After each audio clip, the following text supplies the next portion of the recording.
Over New Year's, I've been a bit on a nostalgia trip, and I've been playing through the Half-Life 2 games again, Half-Life 2, Episode 1 and Episode 2. But I played them a little bit different, using a mod that also just came out just pretty much, I think, right before Christmas. This mod is called MMod. What MMod basically is, it is keeping the whole feeling of Half-Life 2 pretty much the same, only really adds new effects, new animations for the weapons, a few new animations features such as iron sights, as you have seen right here with the pistol. This is not true with all the weapons, of course, and iron sights are just optional, like a zoom kind of thing. It also adds a few new weapons such as the stun stick, which makes a lot of sense, the gauss rifle, and you can actually dismount the mounted guns as well.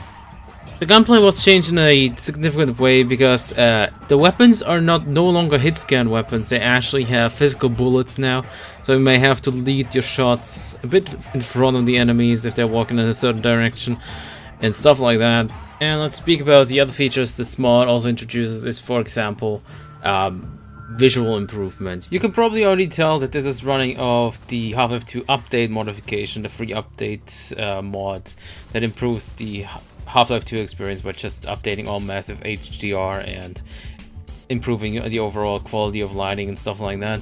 But the mod itself introduces a few new visual effects like chromatic aberration, better anti-aliasing, ambient occlusion, stuff like this, and it's actually quite nice without touching up too much of the Half-Life 2 experience, such as other mods we know, like Fake Factory. This is where I think this is a good idea, that it tries not to redo the game, it just tries to add a few new things and tries to modernize the gunplay. Because as we know, the Half-Life 2 community is a very purist community, and if you even just change the slightest thing about Half-Life 2 or make a mod that is just outrageous, then you'll just be lynched.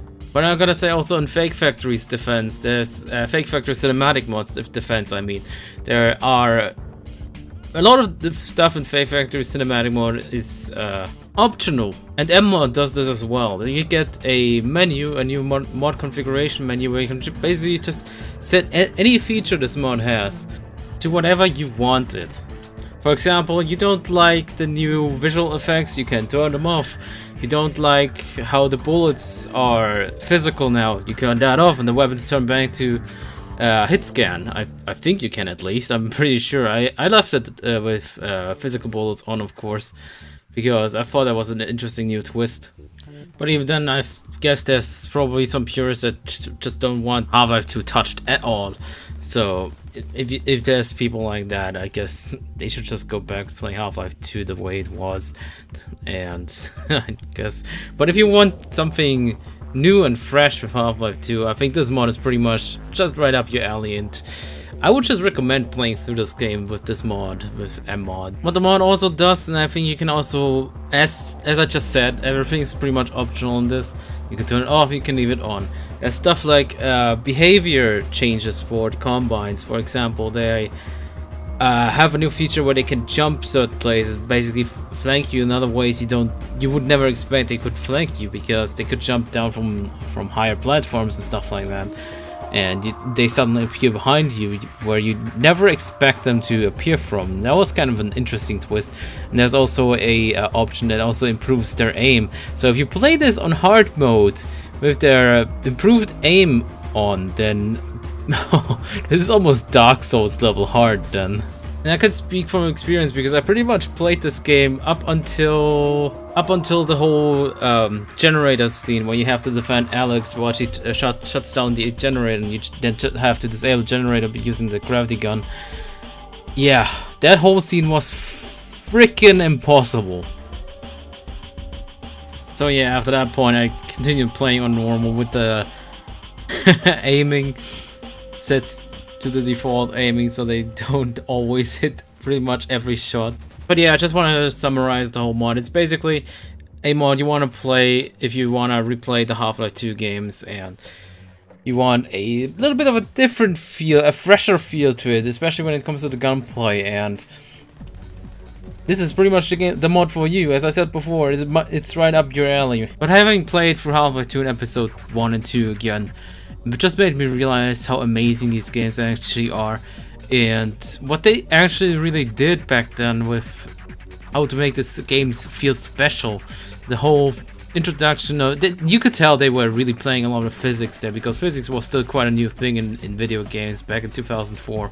Also, for some reason, I never really understood the story of Half-Life 2. Like, you suddenly appear in a European, probably East European city that is overrun with these aliens called Combine, and you're just all confused. What the hell is going on? What happened?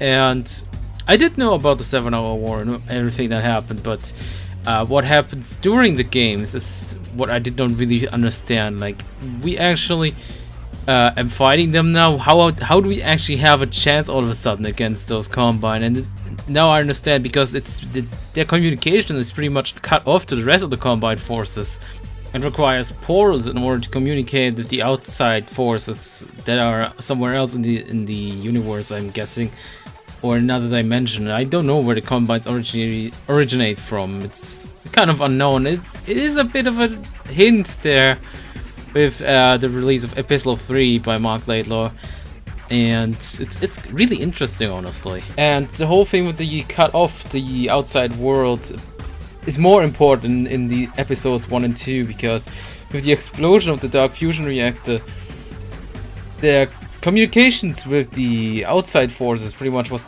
completely cut off, and that's why it's so important to close the portal in episode 2. And my guess is that this is why the Borealis is so important to the Combine as well, because this is another way they could probably contact the outside forces. And we don't know much about the Borealis, but according to Mark Laidlaw's Epistle 3, it might have been a dimension-traveling ship, and therefore possibly also able to get to the dimension of the Combine. Which, if successful, they could travel back to Earth with a much larger force, and that would be the end for humanity. But yeah, I'm getting off the rails here a little bit. I wanted to talk about MMod, and now I'm theorizing about episode 3 and how the story would have probably went.